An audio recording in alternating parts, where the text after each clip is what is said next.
Welcome to the Credit Card BS podcast. My name is Sean. I'm the UC Berkeley graduate that created and taught the university-sponsored course on credit card rewards. Today, I am joined by a very special guest, as well as my co-host, Sherwin. So hi everyone, I'm Sherwin. I'm a Stanford student who's really into the credit card points, travel, miles hobby. Here with you all to share all things I've learned along the way. And as Sean mentioned, we are so excited to welcome a special guest to our episode, Kevin Rodriguez. Kevin, hello. Hi guys. Could you introduce yourself? Definitely. Hi guys. I hope I sound well. I'm pretty excited to be here with you guys today. Definitely something very different from me. As the boy said, Kevin Rodriguez, 23-year-old from Puerto Rico. I am a personal finance coach here in the island, and I'm also a credit card game enthusiast. And so I was telling the guys previously before starting, I watched the podcast since episode 6, straightly from down here from Puerto Rico. So also a fan of the podcast, and then very honored to be invited with you guys to talk here, discuss credit cards. I know we said a little bit of personal finance, but overall very excited and appreciate it. That's awesome. Thank you for being such a supporter of our podcast. It really means a lot to us. Thank you so you're much. A consistent watcher. Yeah. So I'm curious, or do you want to go, Sherwin? No, go ahead, Sean. Oh, so I was going to say, could you tell us a bit about, so you're a content creator, right? Could you tell us a bit about your content and kind of how you got into the credit card space? Yeah, of course. So going back to 2018, I was going to school at FIU in Florida. And then over that course of time, I opened my first credit card. So a basic student credit card. A few months afterwards, started watching a lot of Graham Stephan. I don't know whoever watched Graham Stephan, but I think that was the first time I was introduced to like credit cards overall and the reward side of it. And so at the time, it was doing a lot of content on personal finance. So I kind of fell, I'm not going to say in love with the topic, but I was very moved by the fact that I was studying finance at school and they were not teaching personal finance through that major.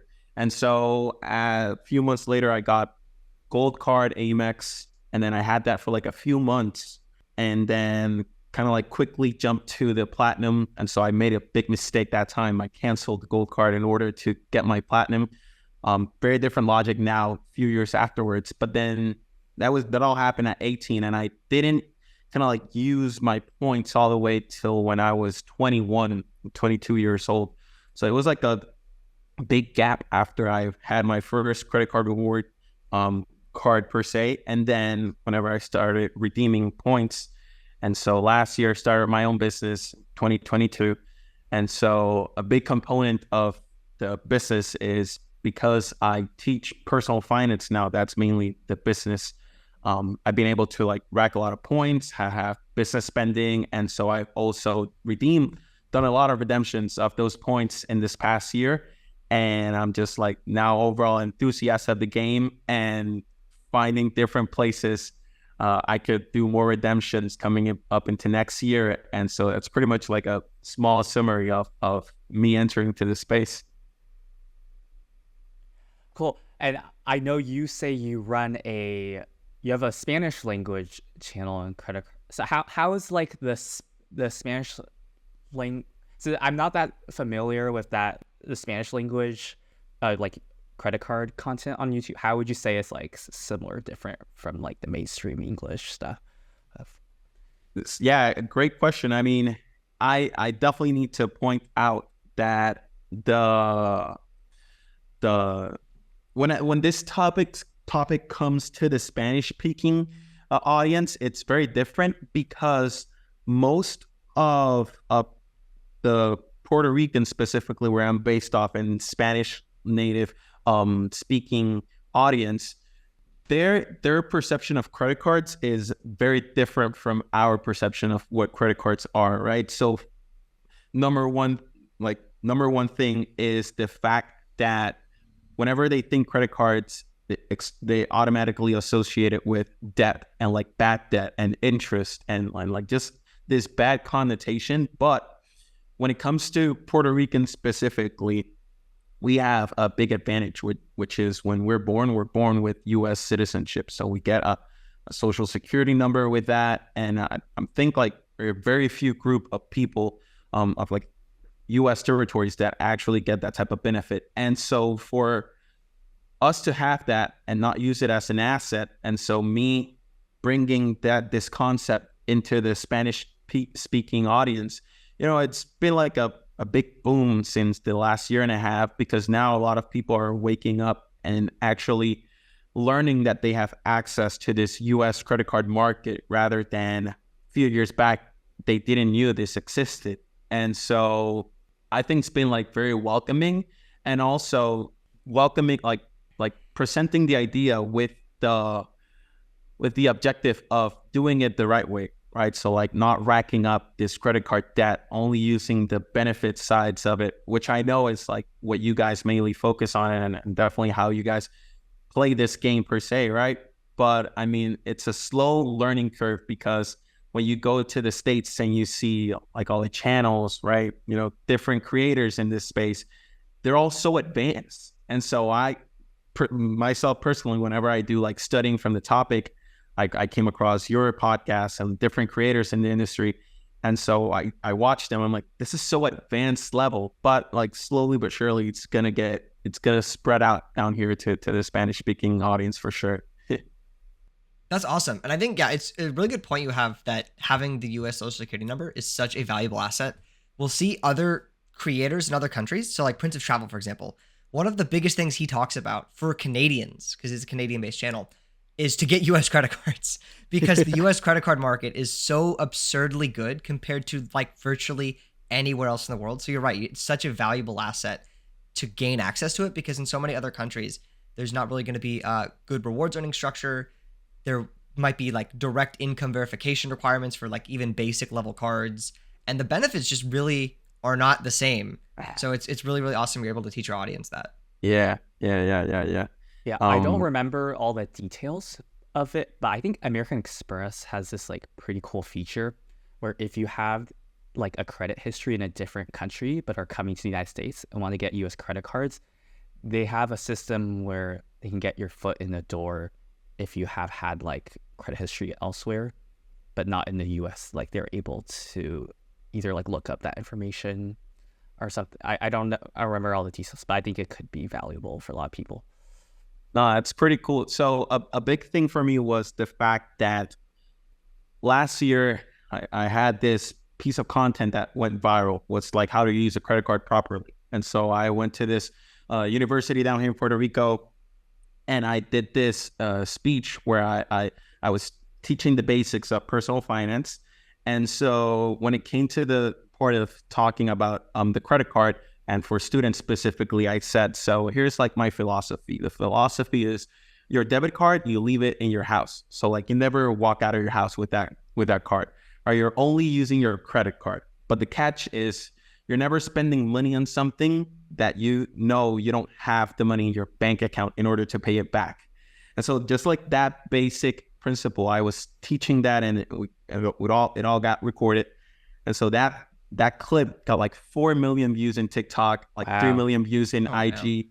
And so like that blew me off when it comes to like growing my audience all organically, like to 150K followers. And so at that time, a lot of the followers I was getting was people from like Chile, Dominican Republic, or Argentina. And so the thought on my end was like, all these people, like it's so much harder in order for them to come into this right. game, where it's like if you don't have an SSN, or at this time like an IT number as well, which is like how this other citizens can get into this US market. It's just like more tedious work, more work overall. Like having that advantage again of having the SSN, it's so big, because I was like getting on big audience coming into my platforms, where it's like, unfortunately, you cannot move with as much velocity as we can in this space, right? So that was like a very big thing for me at that time. And again, teaching it to Puerto Ricans, the fact that they have the doors open, it's a whole nother level when it comes to experiencing life and the world and all this travel game, which is mainly like the best part of it, right? Yeah. I really like that point you brought up. You said the thing that went viral about the idea of like using a credit card as if it were a debit card, but not actually using a debit card. Like so many people, I think, are under the mistaken understanding that if they don't need to carry a balance, they should just use a debit card.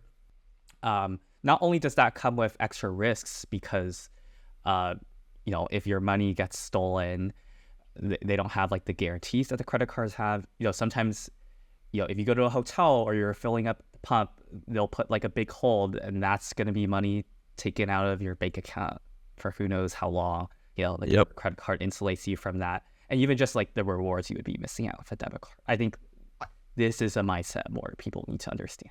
No, I totally agree. I think a lot of people, they don't get into the credit card space because they think like, oh, maybe I don't need the rewards. But they also forget that they are actively taking more risk by not getting into the credit card space. As you said, like when you spend on a debit card, that's your money at risk. If you need to charge back something, like if something wasn't as described, that's your money that's sitting there and waiting. And if your money gets stolen from your debit card, it's gone until yes, they'll give it back if it was, a fraudulent charge. But while you're waiting for that, that's your money. If it's a credit card, it's the bank's money. It's not your money. Your money's safe. And it's also this access to credit is such an important thing because let's say if you don't have access to credit and something goes wrong, like you get stranded somewhere and you don't have enough cash in your bank account, or let's say you have one debit card and then that account gets frozen. What are you going to do? You're stuck. And this is even like what's so nice about having credit cards from multiple banks is that I know wherever I am in the world, regardless of any circumstance, if I need access to some money immediately, even if my bank account was frozen, even if one or two of my banks were frozen, I have access to immediate capital, like in emergency situations. That, is like, that is a really nice thing to know that I have, because I couldn't imagine how stressed I would be if I had a single debit card. And then if that ever got frozen or something when I'm traveling internationally, like I'd just be screwed. Yep. Agree 100%. And also the fact exactly of having like all those added benefits on top rather than obviously the game we play when using a credit card. That was mainly the angle when it comes to presenting that idea at first. And so now I can probably say there's a community of over 600 people this past year that have gone through what's my personal finance program and that have said like, wow, like just the mentality shift on this different aspects on my personal finances, especially with the credit card game. It's been like a big moment in my personal finance life and career per se, right? And so now coming up to 2024, most of the people in my audience are mainly asking me like, what are the tricks? How can I properly redeem? How can I use all this for travel? And so for me, it's pretty funny because I had this window of time where I was able to rack up a lot of points. I racked up a lot of points. And this was on an Amex Platinum, right? With like every year doing the retention offer trick, doing like travel expenses for all my family in that card. And so with a blink of an eye, 2 years past, I was sitting on close to 300,000 to 400,000 Amex points. And then when I opened my business, I started with the Chase side of stuff. So I did like maybe one personal Freedom Unlimited card, but then after it was like all inks. So like 3 inks in a row. Nice. And also from learning from you guys here at the podcast, right? I was not a fan of the airlines and hotel credit cards, like the co-branded cards, but I kind of like weighted the Airbnb and hotel side of aspects when it comes to the game. And I was like, wait a second, like I could redeem this for way much more value. And after COVID, I think there was like a big shift on Airbnbs and traveling with a lot of people. And it was like, mainly I'm traveling with my girlfriend or something. So like, I'm better off doing the hotel loyalty and then kind of like get status through that side. And so, yeah, at the time of recording as of today, having the business has helped me have a lot of points. Like this past year, I redeemed somewhere close to 500,000 points which I don't know at your guys' level or scale if it's a lot or not a lot. That's still It's a good lot. amount. It's a lot. That's a lot. That's a lot for anyone. Half a For million 1 is, year, is you said? substantial. Yeah, That's this crazy.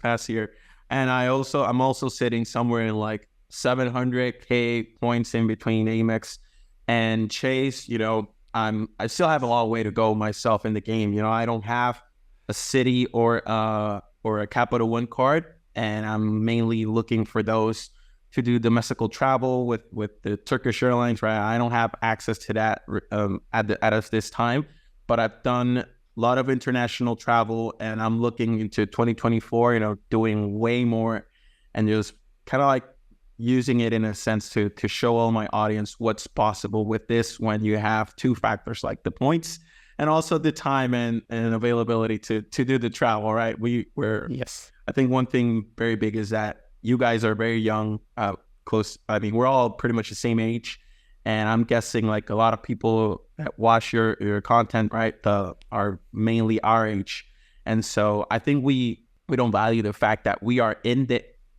age where we can say like, you know what, I'm making a backpack, I'm going halfway across the world, I'm going to have all these experiences, and then up in the next years, right, conversations are going to be like, you know, I remember when I was in Egypt or South Africa or Sydney, right, or Dubai, all these places. I totally agree. I think it's something so unique at our age to be able to do this that even, you know, if you could be a billionaire, but if you're 75, what's the fun, right? You're not going to want to go anywhere like that. You'd rather be young, have the time and the freedom to do this where, you know, if any of us really want to right now, we could say, yeah, screw it. Let's go to Bangkok for a month. Why not? I have to go to school. Sorry. You could figure it out if you had to. If you had to, you physically could figure it out. So like having that, you know, mostly having that flexibility is just something so nice that, you know, later in life that it's much tougher to have. One thing I wanted to ask you about as well. So you mentioned you've been redeeming a lot of points recently, especially the 500,000. Could you tell us like what are your favorite, you know, like 1 to 2 redemptions that you've done so far? If you had to pick like your top 2. Nah, for sure. So, I mean, this is like the thing I love to talk about, right? I'm mainly, most of my time on YouTube now it's spent on watching reviews of like different airplanes and different seats, and then me guessing, like going out, checking for availability and all the stuff. But just a quick background, my first time ever redeeming points was through the Amex travel portal. And so at that time, you know, first experience redeeming points and then getting on that flight. This wasn't no business or anything. It was just a regular flight, San Juan to Miami. Doing this booking was like, oh my God, I got a flight for free. Like when that thing sinks in at that moment, you're like, I feel I just hacked this entire system. And then afterwards, after doing that redemption, you know, following months, just studying the game, I learned pretty quickly, like it wasn't the worst way I could redeem my points at the time, but you know, it wasn't maybe the best way to do it. And so after like learning I could transfer to Avios on British Airways and then do the same booking, I was like pretty mad on myself. But then I had this, the same route, I was able to book business through the British Airways Avios. And that was when I was like, oh my God, like I just got exponentially more value out of this redemption. This is what the game is supposed to be. I'm living through it. And so that happened around 2021. And so 2022, I didn't do any flights, no redemptions. Again, I only spend my way to a lot of points, but I never redeemed points at that time. And so 2023 was when I was redeeming a lot of points. So beginning of the year, I traveled to Denver, Colorado. And so one thing to keep in mind, it's whenever I'm flying out from San Juan, it's a little bit different because the award availability from San Juan is not that broad. So most of my time when it comes to me playing the game and then someone that's locally from here, you're probably looking at something like Miami or JFK for an airport to like jump out from, because you're not gonna find like Emirates award availability from San Juan or Qatar Airways, right? It's like no. So there, you need to know from playing the game from here, there's like going to be an additional cost from being far out from a good hub. And that's something I know I'm not the only one that have that issue, because a lot of people in the States are like 1, 2, 3 hour drive away from good hubs or sometimes flights. But for me was finding one route from San Juan. It was a direct flight to Madrid. This was in August of this year, 2023. The time I did the booking, the ticket for the business class flight, it's like 8-hour flight, cost, this was with Iberia imported, cost $11,000, San Juan to Madrid. And so points, I was able to find it at 50K points and $200 fee. And so I remember when I did that booking, there was a 30% bonus transfer from Amex to Iberia. So I transferred somewhere close to 35K points for like an $11,000 flight. And so finding my cents per points on that flight was like a 30 plus cents per point. And so I've always been dying to like make a YouTube video on it. I think I did it, but like I explained it in Spanish. It didn't went viral in the credit card space, English native speaker, right? I mean, they couldn't understand it, but that was like the best redemption I ever did. And it happened this year. And so the others where I was able to do Emirates 380 first class, Washington to Dubai as a close to a 13-hour trip, 12-hour trip. And that's just a game changer for, I mean, in my experience, right, for the travel game. Like whenever you sit down at that first class seat, you get to shower in the plane. I mean, for that, I paid 163K Amex reward points. And then I also paid like $800 worth of fee. But I mean, it was a $15,000 seat. So that was incredible. And so on my way back, I did Q suites. I remember by that time when I was booking and I was like talking in the chat with you guys on your community. A shout out to your community. I got a lot link in the description. Yeah, I got a lot of game through the community over there. And then I did return on Q suites again. And so that one I paid, it was pretty expensive. It was like 140K one way. Now there was a bonus again for the transfer. I did 107K, I remember, and like somewhere like $200, and that was Doha to Washington. And so those have been like a few this year. And then another thing I spent my points on this year was getting the Globalist on Hyatt status. So getting to Globalist on and I mean, I have no shame saying this, on a mattress run. I did 20 nights. And on this, I talked to Sean a little bit through Discord when I was completing this, because I did France for like 6 nights. I did Dubai for somewhere 5 to 6 nights as well. And then I did Doha for 5 to 6 nights. And when I did those, the rest nights I finished here in San Juan and on my local Hyatt, like 2 to 3 nights on my local Hyatt.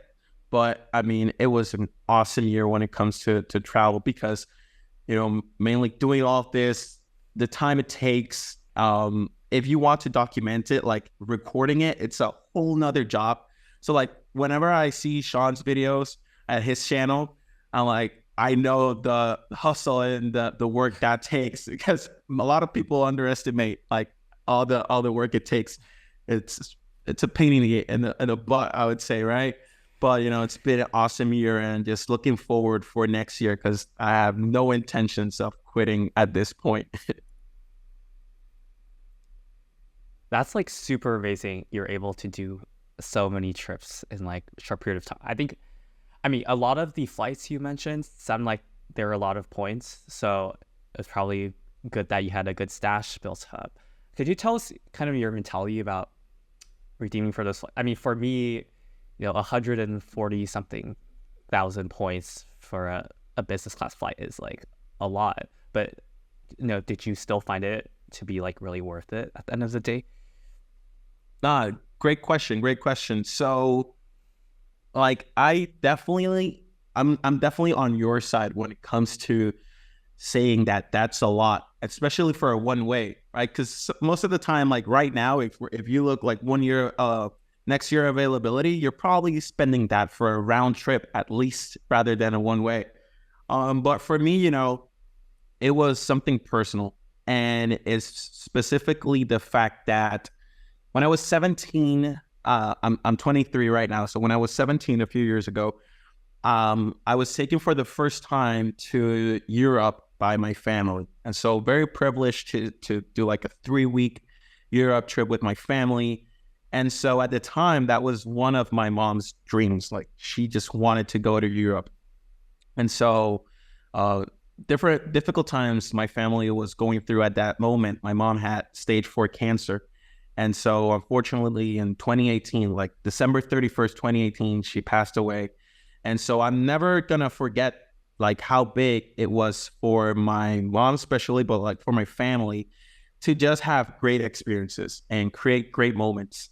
And one thing I learned in my house was, number one, they were very organized in their personal finance side, like the family finances. And again, that's something you rarely see here in Puerto Rico. So for me to see it growing up, it like made me realize it's a discipline and a conduct people need to adopt.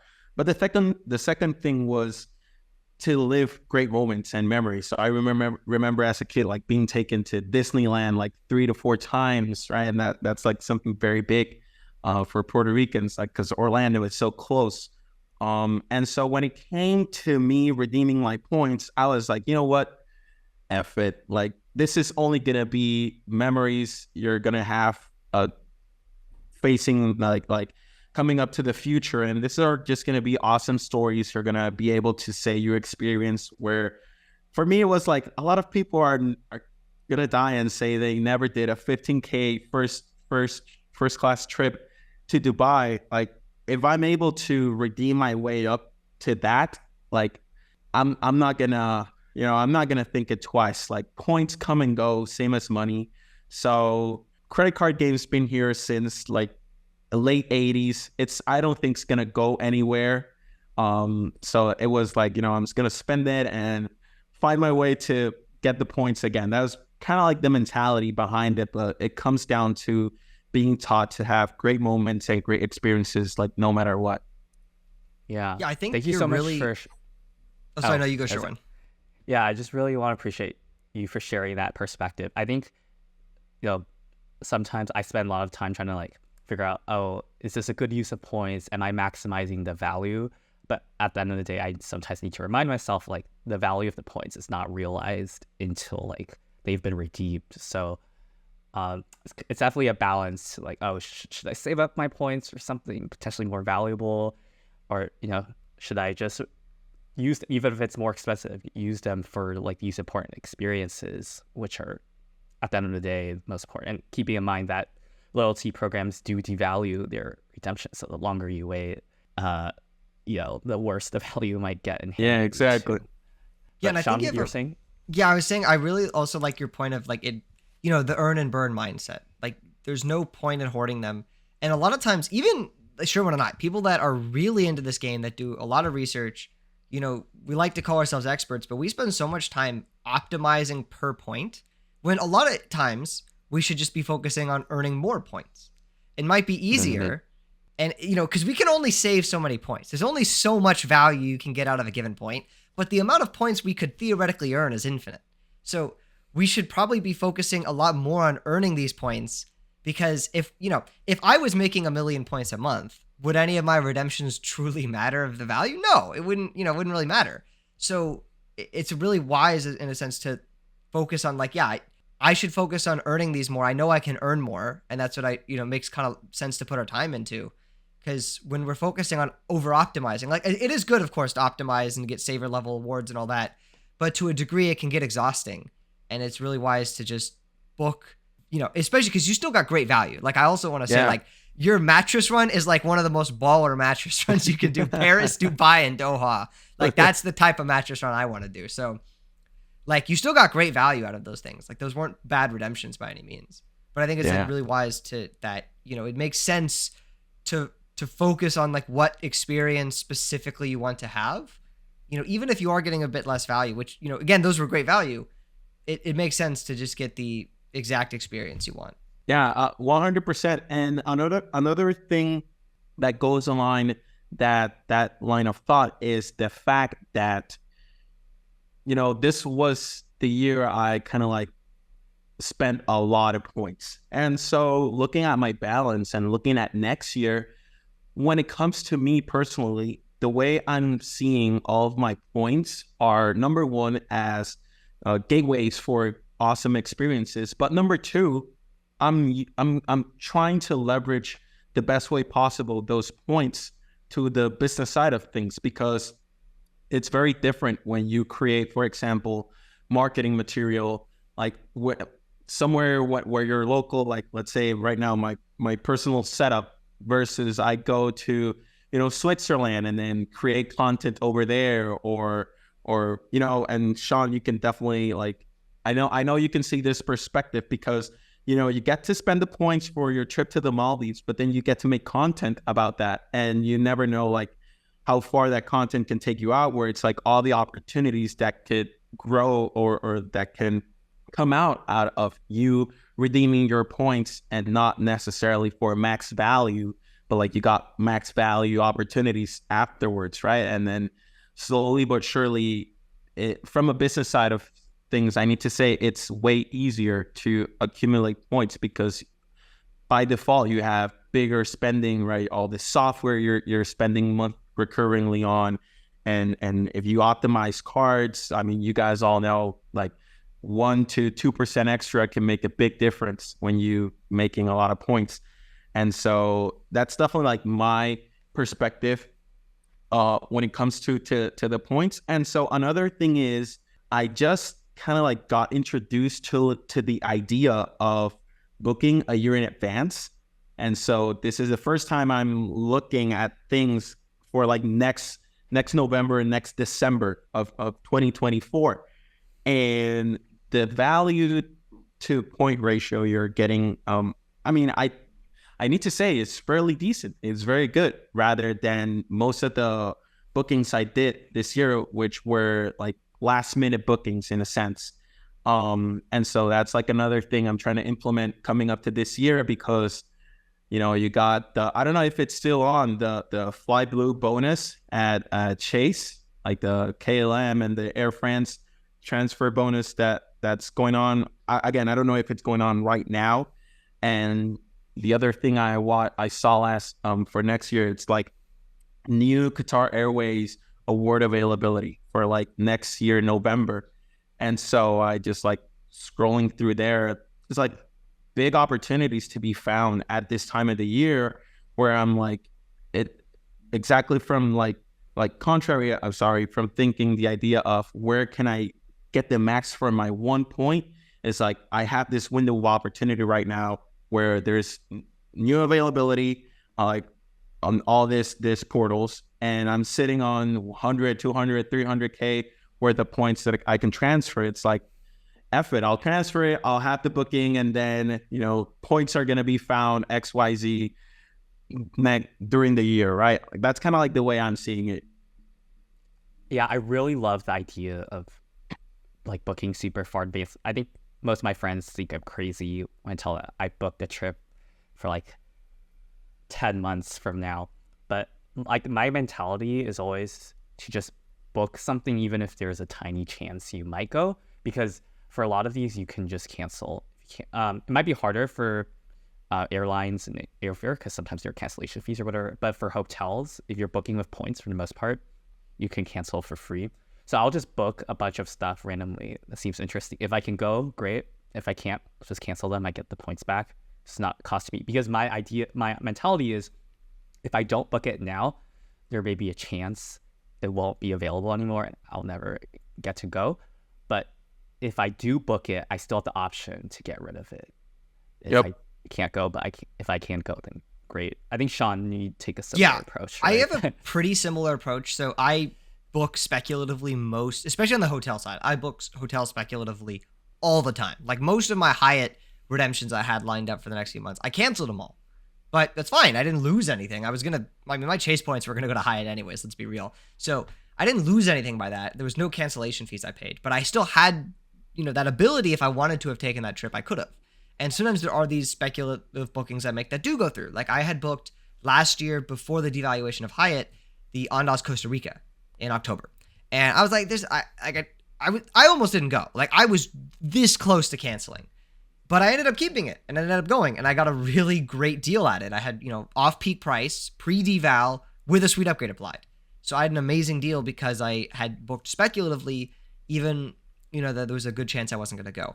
I think in terms of our booking philosophies where we differ is I do like also booking far out.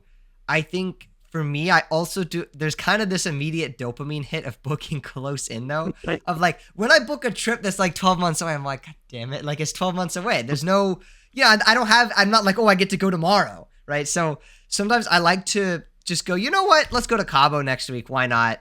Let's just book something speculative last minute.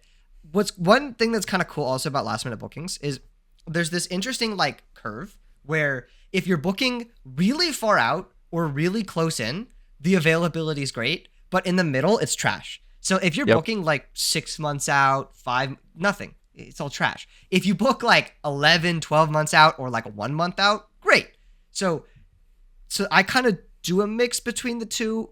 And the other thing I'll say for me, and again, we've talked about this before, which is we differ, I think we all differ. I don't know if you, Kevin, I'll ask you in a second if you differ on this philosophy, but a lot of the content creators in this space always say, don't transfer your points speculatively during like transfer bonuses.